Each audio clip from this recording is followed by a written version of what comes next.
Welcome back, Lord of the Rings fans. What if the fate of Middle-earth rested just on the roll of a dice? Like this one right here. So today, good focus. Today we are going to be reviewing the Lord of the Rings dice building game by WizKids. It's a semi-cooperative adventure where you and some friends must battle Sauron's forces, build your fellowship, dice-based fellowship, and race towards Mount Doom and hopefully make it to the Grey Havens. But beware, if Sauron wins, then Middle-earth falls and everyone loses. So it's kind of a neat game where it's semi-cooperative, where basically you work together to race through all these location cards. And then once you get to the very end, as I mentioned, the Grey Havens, then you guys win. But the semi-cooperative part of it is that each player, so it's 2 to 4 players, each player tries to score as many glory points as they can. And then once you guys get to the Grey Havens, the player with the most glory points actually wins. On the flip side, if Sauron corrupts too many characters, such as, Bill the Pony, Samwise Gamgee, and other players that will come into play, then Sauron wins and then everyone loses. So that's kind of like the winning / end of game conditions of how the game is played. So I'll kind of move this down a bit. So this game was released in 2013, so quite a ways after the movies were completed. But as you can tell, it is based on still shots from the movie. So maybe, I don't know, rights for the movies were a lot cheaper or something, but either way. So basically the setup for the game is you start off in the Shire. Each player places 8 of these Frodo dice into their bag.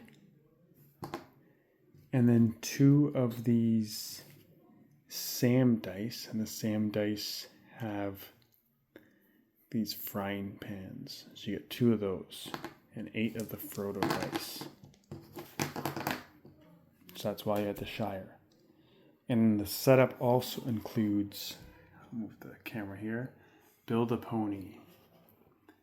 And each card kind of shows you the 6 faces of each character's dice, just to kind of show you what you can get. So build a pony is the only one that we don't have in our bag yet, but we can purchase it at a later turn for this cost here, 3 fellowship cost. And it's got some cool abilities, like here, horse number 2, so you can see like horse X immediately. So as soon as you roll that, you can immediately draw and roll whatever the number is shown. So once you get a lot of dice, basically you can burn this dice right away, grab 2 more dice from your bag, and then roll those right away. So we'll try to see what that plays like. And then Sam, he's got a few things like that. There's he's got a re-roll thing. You can re-roll that dice with the asterisk there. You can also re-roll it plus another dice as well, or another die rather.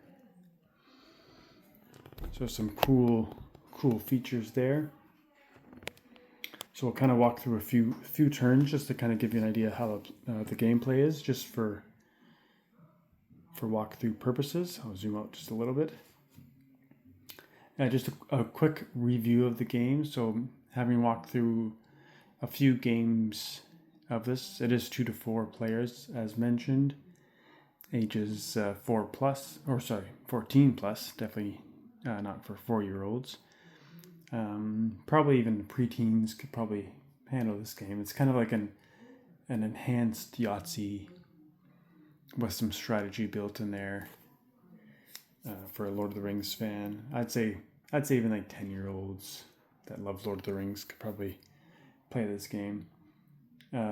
Some pros of the game, some good strategy based, kind of like the deck building game that we reviewed in a previous video, which I'll definitely link in the description below. Players must make choices of which dice to add to their dice deck. I might use the word deck kind of synonymously. So basically, out of your starting 10 dice, you're going to slowly buy more dice to build up a bigger dice bag or deck. So just kind of having strategies of which dice are better. So right now we only have basically Build a Pony and Samwise to purchase from, but as we unravel or unveil more locations and more characters will pop up and more artifacts and stuff like that, there'll be better dice to purchase from. Another pro is that semi-cooperative gameplay nature is kind of an interesting twist to the game. The fact that you're working together to fight against Sauron while at the same time trying to earn glory points is kind of interesting, as well as the replayability factor is really cool because of the fact that eventually we're going to dive into the artifact deck, and really we only see 3 different artifacts for the game, but there's lots of extra artifacts to pop up which have different. I'll even show you one because we're not going to use these ones for the demo, but like this one has kind of an interesting feature. The Thal of Gladriel. Let's see, make sure that the zoom's okay there.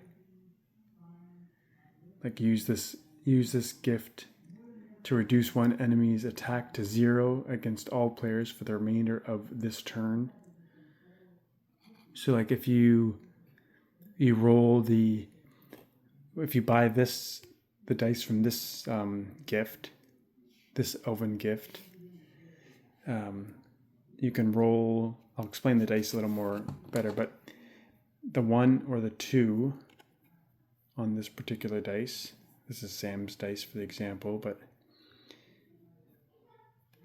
these Lorien leaves with the numbers, that's the cost to buy the artifact. So you basically need like 4 1s to buy this, or 2 2s or whatever.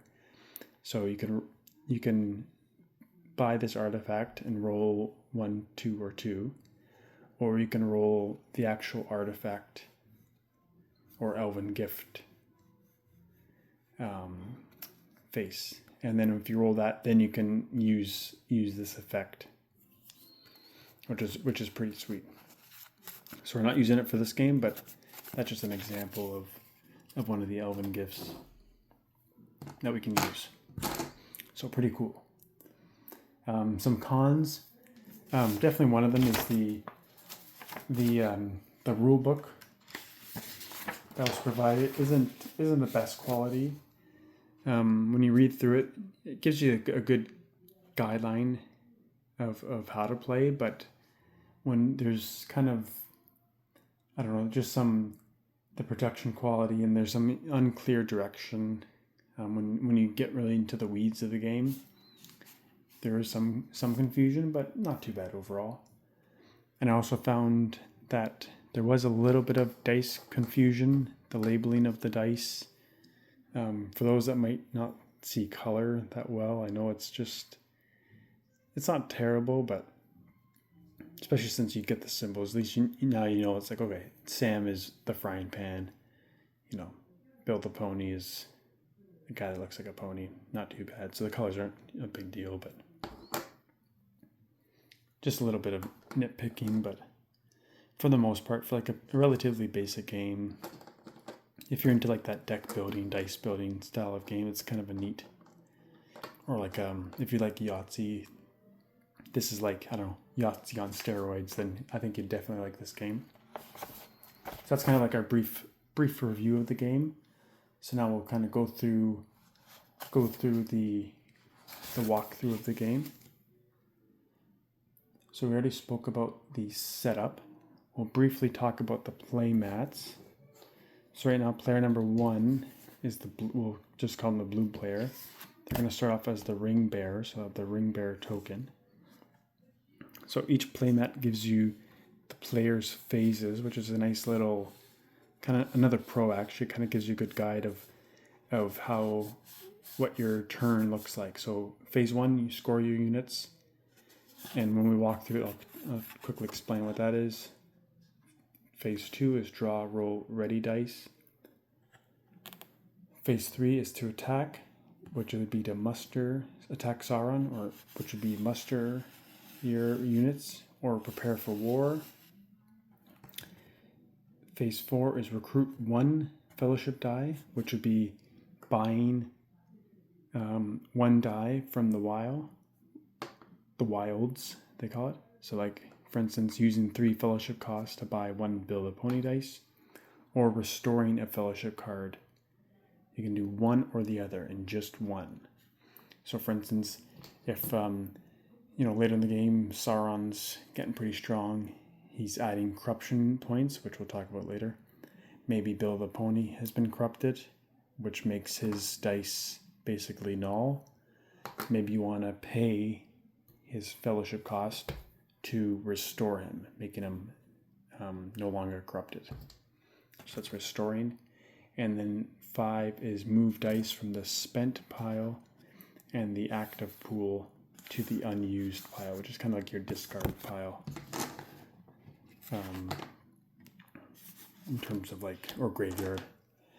And then for Sauron's play mat, I'll just quickly show you that. So this is the locations card, that's where that goes. And then his phase is fairly similar. So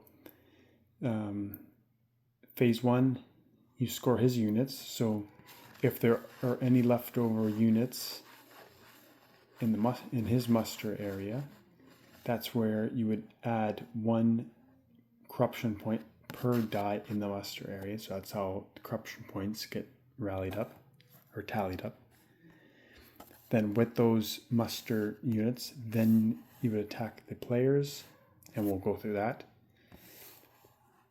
Once the attack is done, then with those tallied up corruption points, then you would spread the corruption, and that is done by the ring bearer, where the corruption points go. And then you check for advance. So if the muster area is clear, you can advance to the next location card. And then once that's been done, so once you advance, you'd have to, maybe the next location card says to do stuff like, show more character cards, yada, yada, yada. Once that's been all done, then you can do phase 5, which is roll and ready dice. So that's basically kind of, essentially you end up filling Sauron's muster area a little bit. So that's kind of a brief overview of the playmats. And then for glory points, this is just the tracker. So we'll talk about the glory points too when we kind of play through a turn. So for player number 1, we have the blue player. He's the ring bearer for the first turn. So he takes all 10 of his dice, his 8 Frodo, 2 Sam, throws all of them into his bag, like his draw deck bag, we'll call it, shakes it up, and then he grabs 5 dice from that.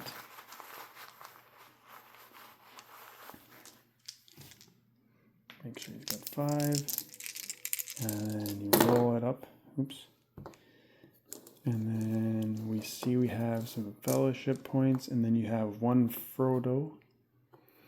And then one thing to mention too, on the unit dice, so basically the character dice, the numbers going from left clockwise, you have their level. So Frodo's level 1, then you have their attack, he's attack 1, and then their defense, he's defense 2.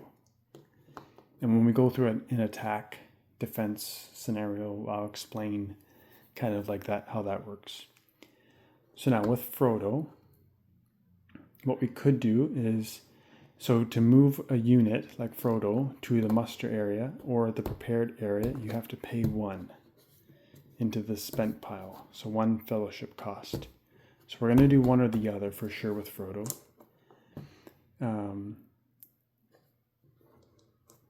Oh, well, I should go through this.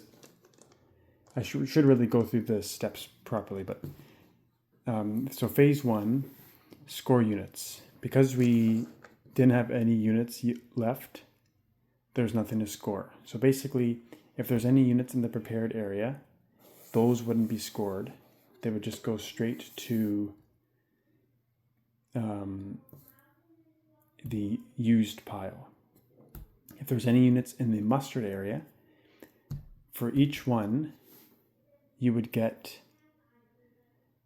a glory point based on the number here. So for Frodo and Sam, they have a 1 glory point. Bill the Pony actually doesn't have any glory point. So if we were to roll a Bill the Pony, we definitely wouldn't put him in the mustard area. He's not, well, Bill the Pony isn't a fighter. We see that based on his stats. He doesn't have any attack or anything, but neither here nor there. So basically, we see with Frodo, if you put him in the muster, if we pay to put him in the muster area, like that, and he survives till our next turn, to the point that we get to phase 1 of our next turn, we would score 1 glory point. Or, because in our muster area, basically that's the attack Sauron. But since there's nothing to attack right now, we know there's a good chance that he'd survive to the next turn, at least for now. Because in the first round, we know there's no Sauron units, so that's a pretty safe bet. Or alternatively, we could prepare for war. So that's in the prepared area. But the thing with the prepared area is if we make it to our next turn and nothing happens, then we don't score a glory point. So you only score a glory point when you get to your next turn if you have units that survive to your next turn that are in the mustard area. So the big thing to note too with the mustard versus the prepared area is when you move them to the muster area, they're looking to fight Sauron almost immediately. So that's why it says on the playmat, attack Sauron, muster, or prepared for war. When you prepare for war, what you're also doing here is you're allowing your teammates to potentially use your dice to team up with you and to fight any bigger guys down the road. So say if there's like a Balrog in there and you're up first, but you just have Frodo, you're like, well, I can't fight the Balrog with just Frodo, so I'm going to push him up here. And then you're going to hope that maybe the next guy is going to have like a Sam, and then between Frodo and Sam, then you guys can fight off the Balrog or something. And then if you do that, if while you're in the prepared area, if you support a fight that a teammate, here I'll even show it like this. So say a teammate, while it's this person's turn, he moves somebody to the muster area and fights Sauron while using your Frodo from the prepared area, and then you guys defeat the Balrog or whoever. Then Frodo would go to the used pile, and then you would earn 1 glory point. And you'd only get 1 glory point in that situation per dice, not based on the glory point number on the character's card. So kind of an interesting ruling there that kind of players need to learn about, but that's just kind of how the play goes. It's more for later in the game that we might run into. So, but for now, let's just go back to where we were at. And because Frodo also has an interesting gameplay where you can ignore one Eye of Sauron if in prepared area.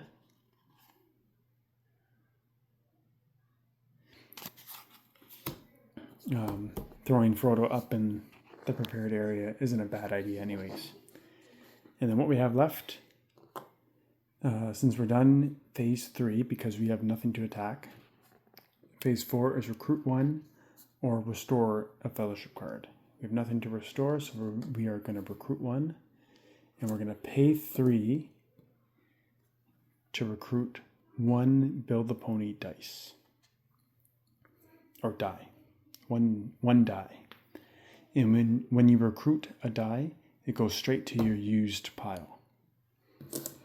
And even though we have 1 left, and we could technically afford like a Sam, you're only able to recruit 1 fellowship card a turn. So that is this character's turn.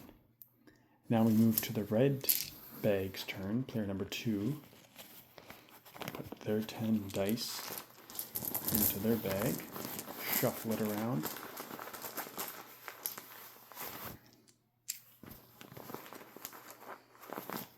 We got our 5 dice.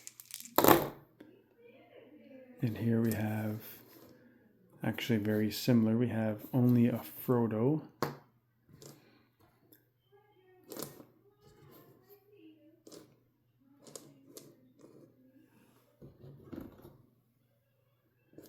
Only a Frodo, which we will definitely spend to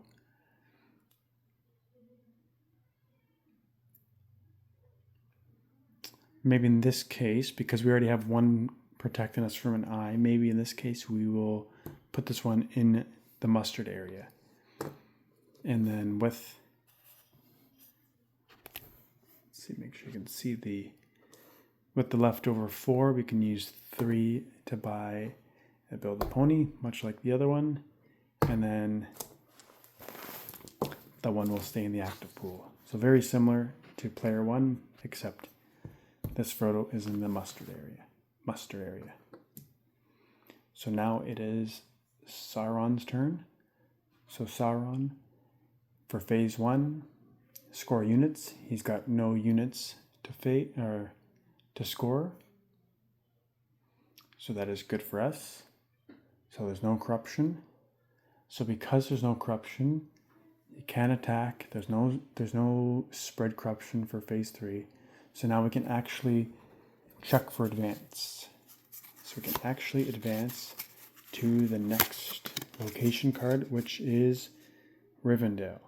And in Rivendell, you add 1 heirloom, 1 elven gift, 1 weapon card, and all their dice to the wilds.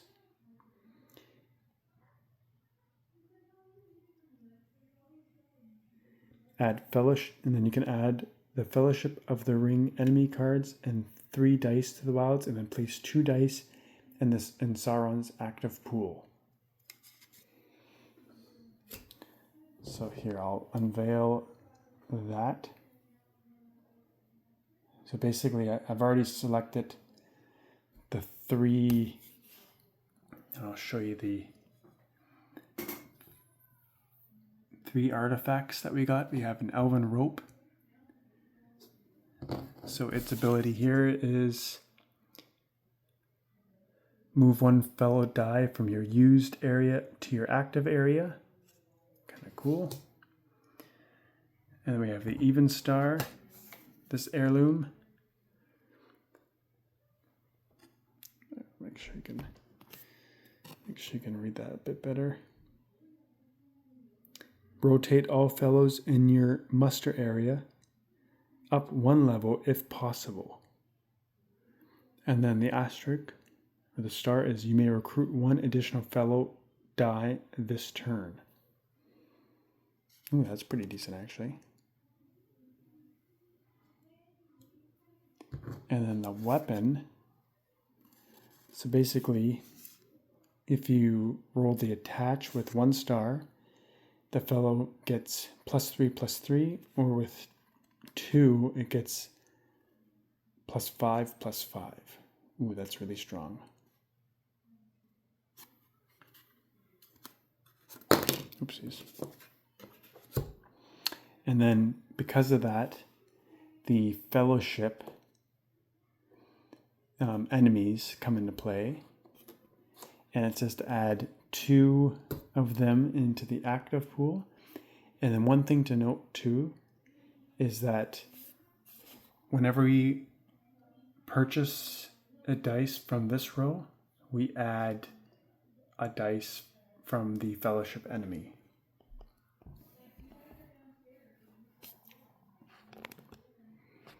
So that is an important point to note. All right, and now we can move to roll and ready. So we can actually roll and ready Sauron's dice.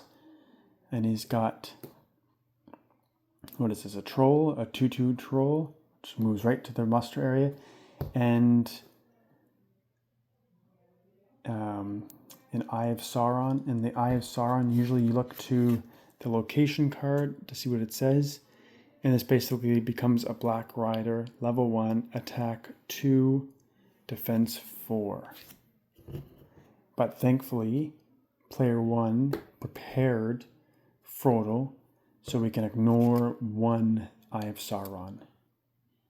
So that's ignored, so it stays in the active pool.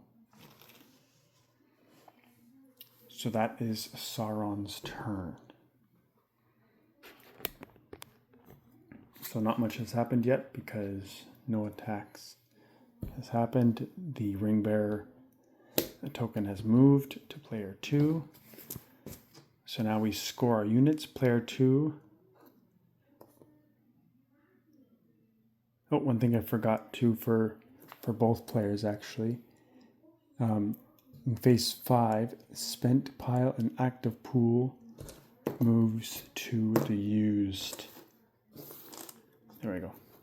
Just a minor detail, not a big deal. Okay, so for player 2, who's now the ring bearer, phase 1, score units. So we have 1 in the muster, 1 Frodo in the muster area.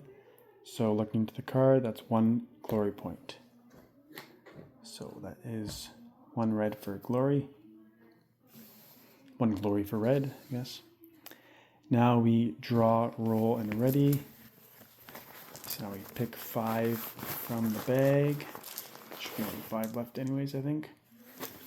Yep. Let's see what we got.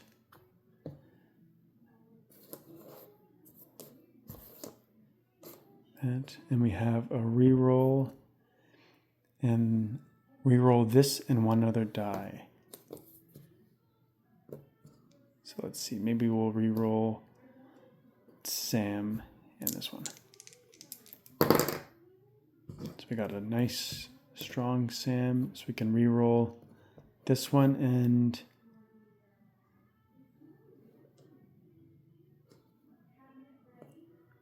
so remember too, we can only move 1, so having both Sam and Frodo doesn't help us. So maybe I will re-roll Frodo for this case. Oh well.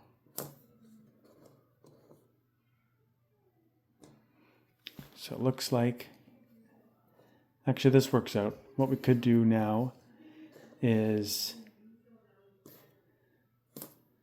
move it over just to make sure you can see it. So we basically have 2 Sams, but we have a stronger Sam, a 2/2 Sam, rather than the 1/2 Sam. And we have a Frodo we know we're going to have to fight one troll. So we're going to spend one to muster Sam and attack right away, right out of the gate. So now we're going to attack. This will be good. So right now we can attack the troll. And usually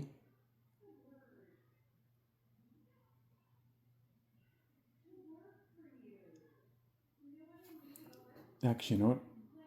Two, yeah, because this wasn't cleared yet. Because this would have been cleared.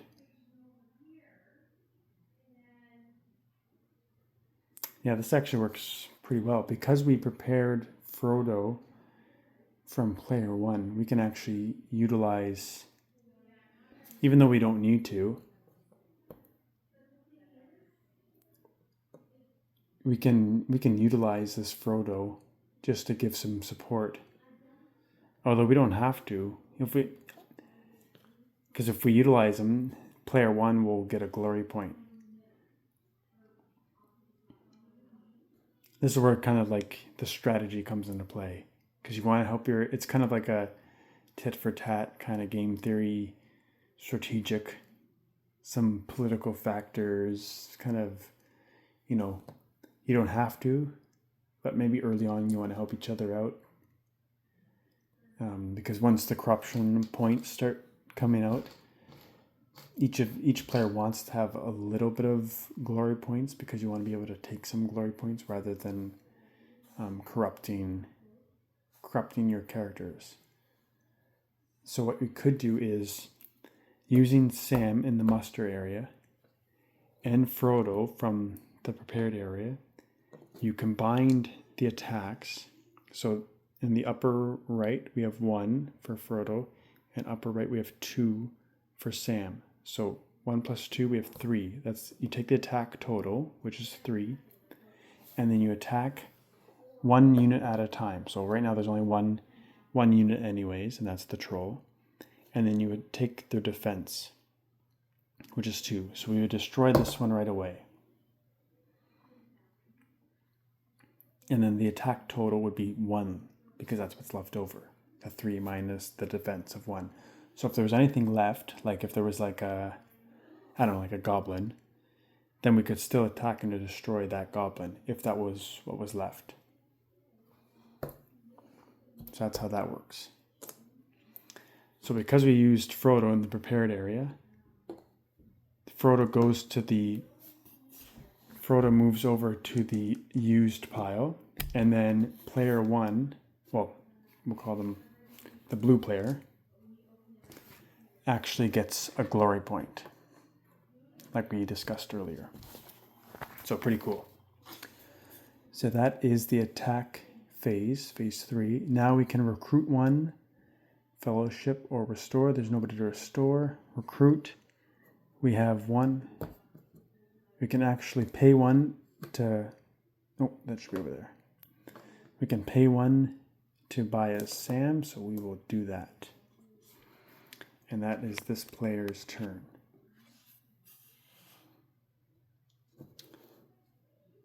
So next, oh, and then can't forget phase 5. Phase 5, move dice from spent and active pool to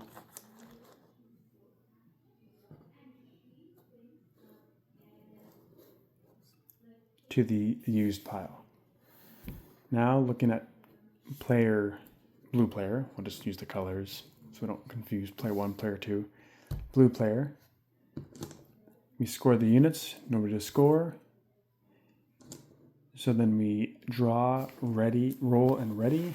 So we need 5 dice. We just have enough. Here we have the reroll. That's a good one.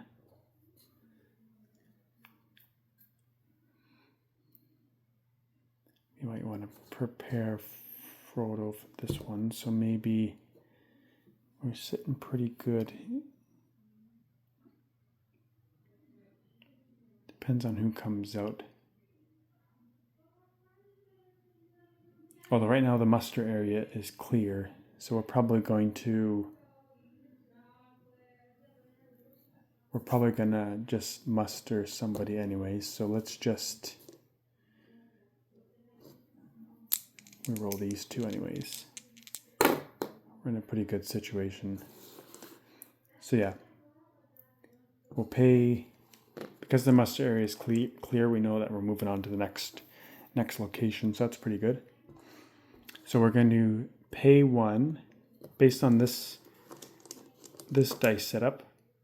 We have 2 Sams. Obviously we got a strong one, so we'll pay 1 to muster. We'll muster the stronger one, of course.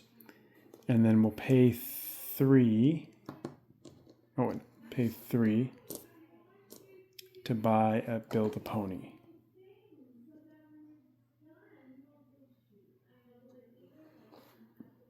Oh yeah, I keep on forgetting we have, we could be using the other,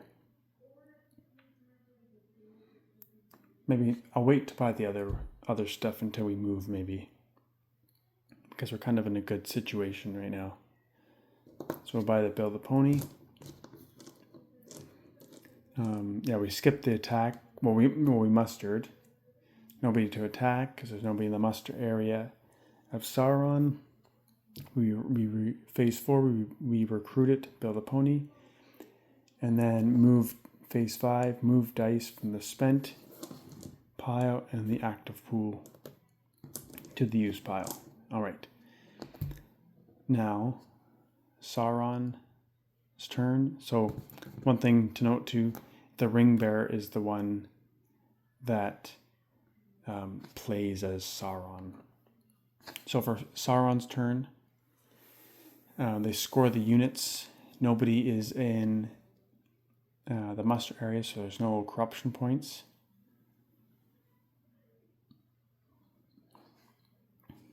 So that is good. So we actually move straight to advance. That is really good.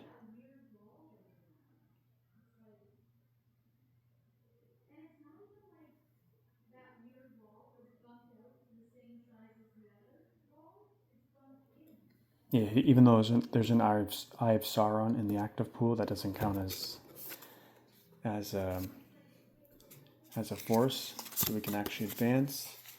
That is pretty sweet. So now we move to the Mines of Moria. So the mines, it says add 6 unit cards and all their dice to the wilds, and then add the 2 towers and the Return of the King cards, enemy cards, and 3 Sauron dice to each in the wilds. So what we're going to do there, I've already set this up so that it just runs a little smoother.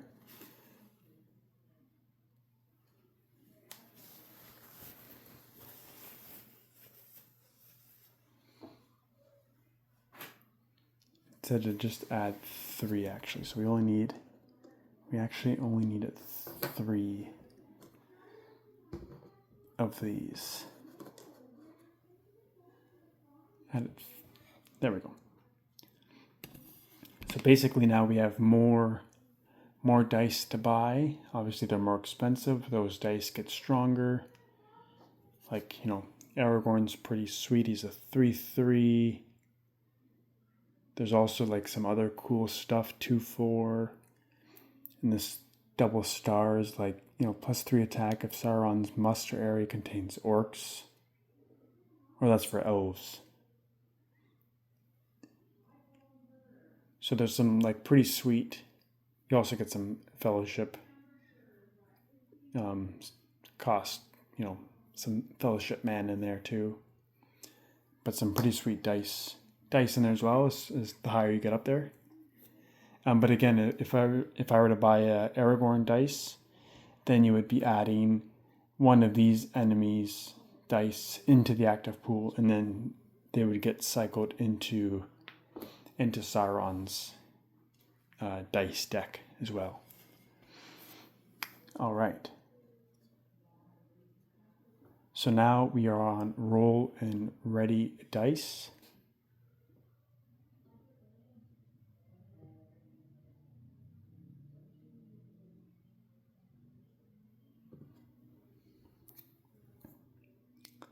So now Sauron's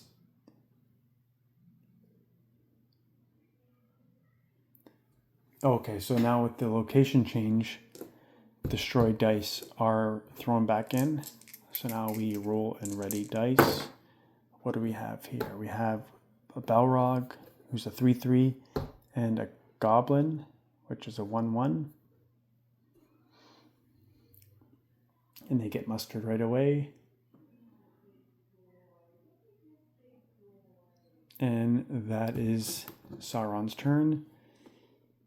So now it is the blue player's turn to be ring bearer. And right now we score units. So the blue player gets 1 glory point because he's got Frodo, or well, Sam in the muster area. So that goes to the spent pile, or the used pile. And then the blue player is bag's empty. So you basically replenish that. And then with the bag replenished, you grab another 5 dice.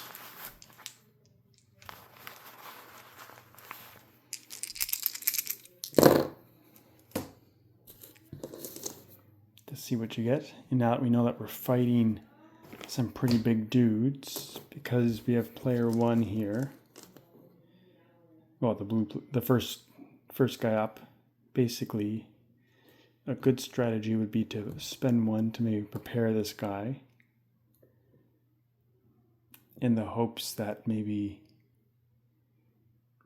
your partner would get somebody stronger to kind of work together to fight maybe the Balrog. And then with this 4, is there somebody stronger? Like maybe you can buy like a Gandalf would be pretty cool, but then you'd be tackling, you can also take a look and see, you'd be tackling like Return of the King enemies though, which would kind of suck.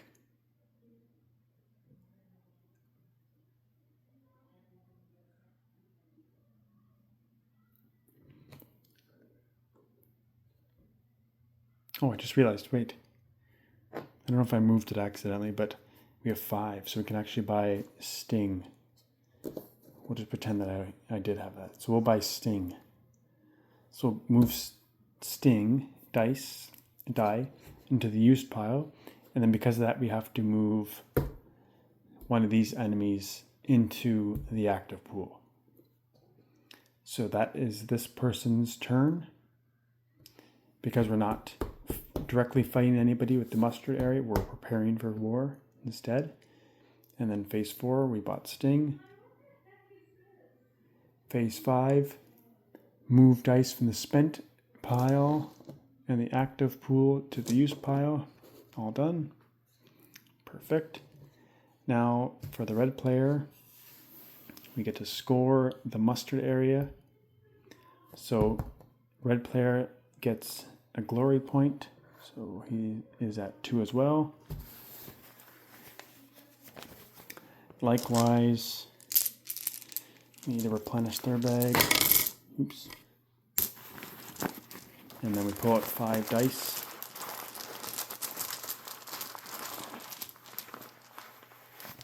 Pull out 5 dice.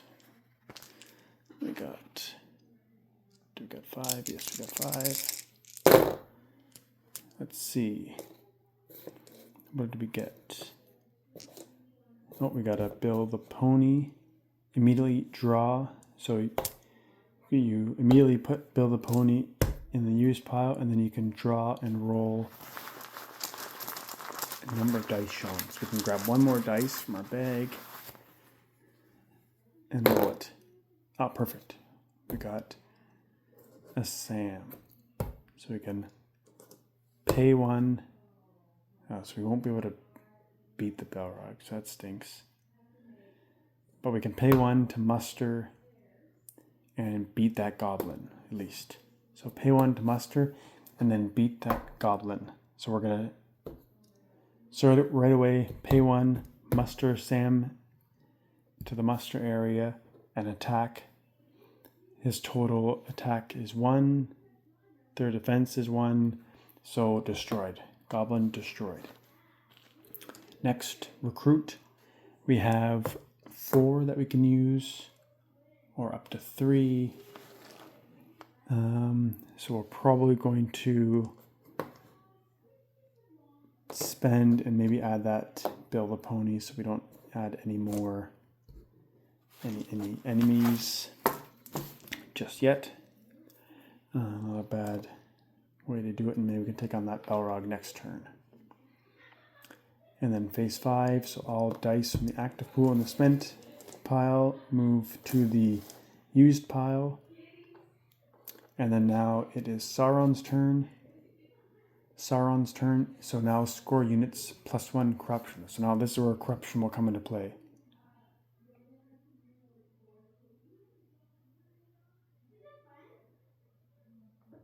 Oh, and I should have mentioned too, any new enemies that come in, they get a corruption token added on. So that guy will get a corruption. And then because there's one corruption or 1 die in the muster area, he gets a corruption token for that one. So remember, we don't score them just yet.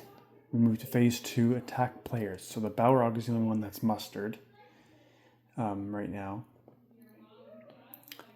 So the Balrog will attack. The only one he can attack right now is actually... So basically, Sauron will attack everyone from Sauron's left to right. Right now, assuming that there's actual people in their muster areas. So attacking the red player first. They'll attack Sam. 3/3, taking on a 1/2. So the attack 3 to the defense 2. So Sam would get picked off and then moved to the used pile. And that's how red player would not get a glory point come next turn. So, sucks. And then looking to the next player, there's nobody in the muster area, so Sauron would not attack this player. And then the attack phase is done. And then now phase 3, the spread corruption. The ring bearer would take the 2 corruption tokens and then figure out how to take, basically how to distribute these 2 tokens. So either, because the blue player has 2 glory points, they could just negate both their glory points and go down to 0. Or they could take one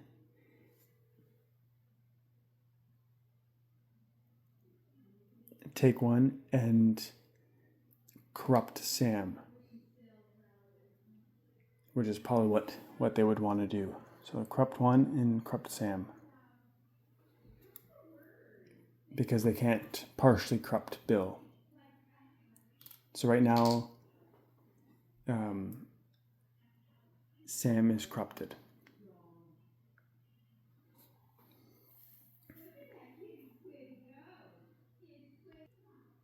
And the only way to uncorrupt Sam is for somebody to buy his next turn, is for someone to buy his fellowship cost.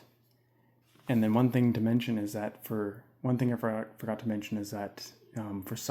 to lose or to win is for him to corrupt 6 players in a 2-player game, 5 players in a 3-player game, or 4 characters in a 4-player game.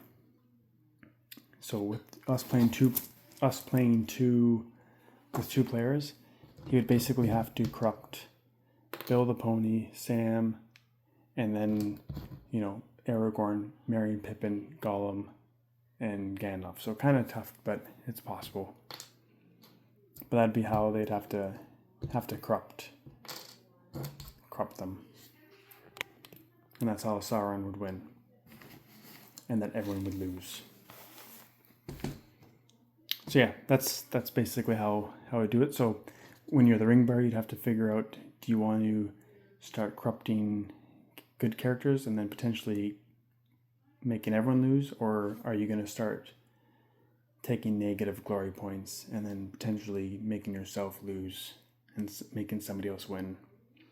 So that's the other part of the strategy. So yeah, that's the gist of the game. I won't go through any more of it. Let me know in the comments what you think of it. Be sure to give this video a like and subscribe to the channel if you haven't already. I'll be sure to post more videos about Lord of the Rings games, Lord of the Rings content, more card videos and whatnot. Thanks for watching, and I'll see you next time.